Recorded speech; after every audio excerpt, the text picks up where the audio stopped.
the 8 sectors about which we are going to talk, where reforms are being brought in: coal, minerals, defense production.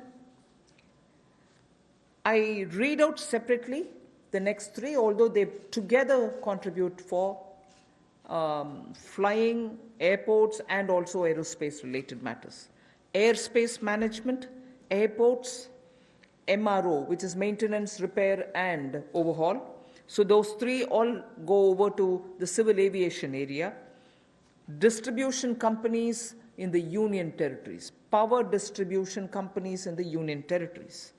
Space sector, where ISRO and others have been flag bearers for India. Atomic energy. So 8 sectors, but I will be showing you about 10 to 12 slides, all of them explaining each one of these sectors in detail. नमस्कार। आत्मनिर्भर भारत की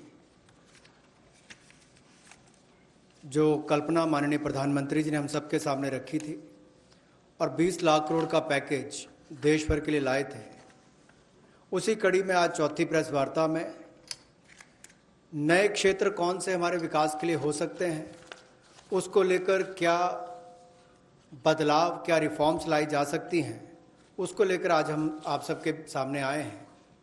क्योंकि माननीय प्रधानमंत्री जी ने कई बार पहले भी कहा है, रिफॉर्म, परफॉर्म, ट्रांसफॉर्म, और उसी दिशा में सबसे पहला कदम है रिफॉर्म्स लाने का। पिछले कुछ दिनों में एमएसएमई सेक्टर हो या एग्रीकल्चर सेक्टर हो, इनकी परिभाषाएं चाहे एमएसएमई की हो, ये एसेंशियल कमोडिटीज़ एक्ट की हो, एपीएमसी एक्ट की बात हो, इनको बदलने से ही इतनी पॉजिटिव बातचीत पूरे देश भर में हो रही है। एक सकारात्मक सोच इन दोनों वर्गों में देश भर के करोड़ों लोगों के बीच में चल रही है। एक नया क्षेत्र या बाकी नए क्षेत्र जिनकी माननीय वित्त मंत्री जी ने अभी बात कही कि 8 नए क्षेत्रों को लेकर आप सबके सामने आए हैं। ये भी कहा कि आत्मनिर्भर भारत को कड़ी प्रतिस्पर्धा के लिए तैयार रहना होगा, हर चैलेंज के लिए, चुनौती के लिए तैयार रहना होगा, और जहाँ जहाँ नीतिगत बदलाव चाहिए वहाँ वहाँ नीतिगत बदलाव लाने के लिए भी हम लोग तैयार हैं। अब इम्प्लीमेंटेशन की बात आती है, उसके लिए माने ही मोदी जी जाते हैं कि किस तरह से अच्छी इम्प्लीमेंटेशन पिछले 6 वर्षों में करके दिखाई, चाहे वो जीएसटी की बात हो, इंसॉल्वेंसी बैंक्रप्सी कोड की बात हो, जनधन योजना की बात हो, यूपीआई जैसे प्लेटफॉर्म बनाने की बात हो, हर गांव में बिजली और हर घर को राशन देने तक की कोविड-19 की स्थिति में बात हो। तो इसलिए इस सेक्टर्स में भी तेजी कैसे आए, फास्ट ट्रैक इन्वेस्टमेंट की कैसे हो, उसके लिए एम्पावर्ड ग्रुप ऑफ सेक्रेटरीज का गठन किया गया है, जो निजी निवेश की मंजूरी के लिए गति देने का काम उसमें से करेंगे ताकि उसमें सहायता मिल सके और आकर्षित हम विदेशी निवेश को कर सकें। प्रत्येक मंत्रालय में प्रोजेक्ट डेवलपमेंट सेल बनेगा जो ये तय करेगा कि किस क्षेत्र में निवेश आ सकता है, कौन निवेशक हो सकता है, इनसे बातचीत करेगा और राज्यों से और केंद्र से बात भी करेगा ताकि निवेश करने वाले को कहीं पर दिक्कत ना आए। एक तरह से हैंड होल्डिंग करने का काम यहाँ पर होगा।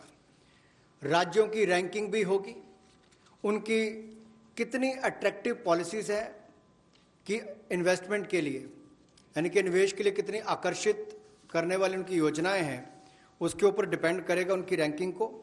और नए चैंपियन सेक्टर्स को बढ़ावा देने के लिए, चाहे वो सोलर पीवी हो, इसकी मैन्युफैक्चरिंग की बात हो, या एडवांस सेल बैटरी मैन्युफैक्चरिंग की बात हो, इसके लिए भी जो भी इंसेंटिव देने होंगे वो भी हम लेकर आएंगे ताकि इन क्षेत्रों में भी बढ़ावा, ऐसे और कई क्षेत्रों में भी बढ़ावा मिल सके जो नए चैंपियन सेक्टर्स हैं। अब इंडस्ट्रियल इंफ्रास्ट्रक्चर की अगर बात करें, औद्योगिक बुनियादी ढांचे में उसके उन्नयन के लिए इस योजना को लाया गया है ताकि देश भर में जो लगभग 3,376 industrial park, industrial estate, SEZ, ये लगभग 5 लाख हेक्टेयर्स में फैले हुए हैं और इन सब की जानकारी आपको औद्योगिक सूचना प्रणाली यानी कि IIS पर मिलेगी, जिसकी GIS मैपिंग की जाएगी ताकि निवेश करने वाले को कोई दिक्कत ना हो। जो उसको बाद में दिक्कत आती थी ज़मीन से जुड़े मुद्दों को लेकर, वो भी दूर होगी। ज़मीन की उपलब्धता भी 5 लाख हेक्टेयर के लगभग जो इंडस्ट्रियल हमारे स्टेट्स हैं या हमारे पार्क्स हैं, उनमें भी जो होगी उसमें उनको लाभ मिलेगा।